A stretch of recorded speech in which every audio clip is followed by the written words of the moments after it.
Next, we have a movie that came out in January, and the first installment came out last year.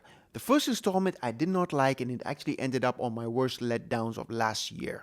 I thought the first half of the first movie was very good, but the second half was absolutely horrendous. And that movie is 28 years later. But now with 28 years later, The Bone Temple is an entirely different story.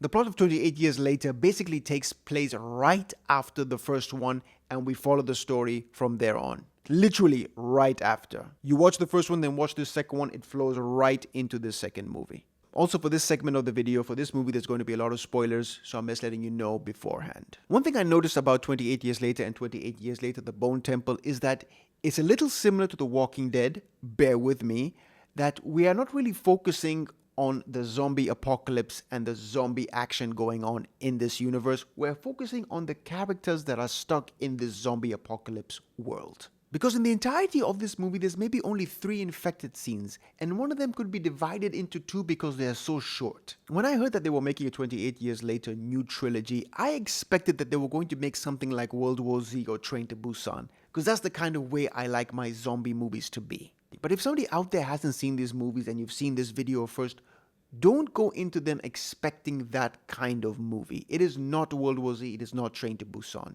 These movies are about the character and the character dynamics in this 28 years later universe and lore. But in being a movie that wants to introduce characters and have a character-driven story in a zombie apocalypse, how are the characters in this movie? That's where I believe this movie shines so much more than the first. Now, we are following characters that were introduced in the first movie with Ray Fiennes' character and Jack O'Connell, but here we get them at their very best. Both these characters being super intriguing and super charismatic, Jack O'Connell being one of the most despicable, horrible, horrendous, disgusting human beings ever put to screen in a zombie apocalypse type movie. That truly deserves his own layer of hell. I swear to God, this guy deserves his own layer of hell when he goes to the afterlife. But Jack O'Connell himself, who plays Sir Lord Jimmy Crystal, my God, what a name. He is playing one of the most memorable villains of this year so far. I'd be very shocked to see how bad a villain needs to be on top of him,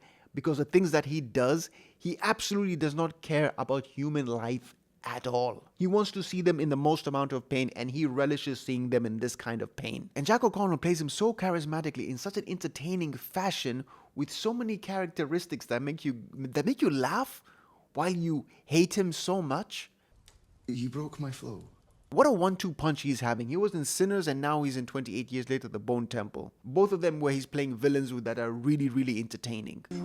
How's that? But all the room that he is given to play in this movie, he really takes up all that space and enjoys every minute of it. His crazy psychotic mission in this movie is to gain as many fingers. He calls them fingers. The amount of people that he has in his cult, he calls them fingers. He wants to expand as many fingers as he can get, so he can take over this zombie apocalypse world and give as many people as he can the charity that they deserve. Only charity doesn't mean the altruistic, benevolent characteristic most humans strive to have in life. No, here charity means being skinned alive, flayed open while you are awake to feel every ounce of pain imaginable, because he believes that's what the Dark Lord wants, and he is the favorite child of the Dark Lord. This guy is all kinds of nuts. And it also opens up the question, how did someone like this gain all the power that he did in a world like this, and to get people to follow him in such despicable ways? The psychology of cults is really fascinating. How do sane people, even moderately sane people, throw away all their practical, critical thinking, reasoning, and follow such horrible people? Do not go down that YouTube rabbit hole. That shit is scary. And on the other flip side of that coin, you have Ray Fiennes' character, Dr. Ian Kelson, who in the first movie, I made a very quick assumption about his character. I thought his character was a really crazy person until you watch the first one and you watch this, and in hindsight, you realize that he is the sanest person in this entire universe. Did I like in the first movie when he let Samson go twice, when they stuck him with that morphine dart, didn't kill him, then he came back again, they stuck him again, didn't kill him? Yes, it upset me when I watched the first movie. Now, I understand that there was an arc with Samson's character and that he plays an integral role in this movie, but I will stand by my thoughts and say that in the first movie, not knowing how this movie was going to go, it still pissed me off. But now that I understand that Samson is supposed to be the catalyst in him finding a cure to this virus, which I feel very 50-50 about. I don't hate the idea of Samson as much as I did before. And another thing that I don't like about this movie, kind of, is I'm also 50-50 about, is that I don't like when they explain the virus. When you watch the previous movies and you watch the movies in this universe, the rage virus was this horrific thing that didn't have any explanation. You would get the virus and all you wanted to do was kill somebody in the most horrendous of ways, with your animalistic side taking over and not being able to stop it. And basically the explanation that they're trying to give is that when you have the rage virus, everything that you see or hear is basically antagonistic towards you. When you see somebody who doesn't have the rage virus, when you have the rage virus, you see somebody demonic, you see somebody scary. Everything that you hear around you is supposed to mess with your equilibrium and make you more angry than you actually are supposed to be. So now Ray Fiennes' character has the hypothesis that he uses on Samson, that if you try to relax the individual that has the rage virus, you might be able to bring back his humanity. And we're basically saying that Ray Fiennes is concocting a cure for this universe now. And I don't know how I feel about that. Now, in this 28-year zombie lore, it is a rage virus. And when it comes to viruses, you can find a cure. I get that. It makes sense somewhat in this universe. And also the virus hasn't been infecting the whole world. It's only been infecting the UK. In this movie, in the 28 years later lore, if you minus the second movie, it's only affecting the United Kingdom. They have been quarantined off. So if you want to find a cure after 28 years of this torture, I can understand where you want to take the story and go that way. For the country, it's been 28 years, but for us, the audience, it's only been 4 movies. And maybe this is good news, because after the 3rd movie in this new franchise, they might end it after there and not make a series spin-off that has more spin-offs and then has a series finale that makes more spin-off and goes on for 8 seasons too long. Who the would want that? So maybe them trying to find a cure for the 3rd movie actually makes sense. And the thing is, with Ray Fiennes' pursuit to find the cure and him chilling with the Alpha, there are so many scenes that teeter on the precipice of cringe. When he's there dancing with an Alpha and he's just chilling and they're sitting together and then he sleeps and then he wakes up and then the Alpha didn't tear him to pieces. I know it's part of the story, but when you watch these movies and think about how vicious this virus has been in the previous movies, it just takes away some of that horror. There are some good moments with the Alpha, with him gaining back his sanity, gaining back his humanity.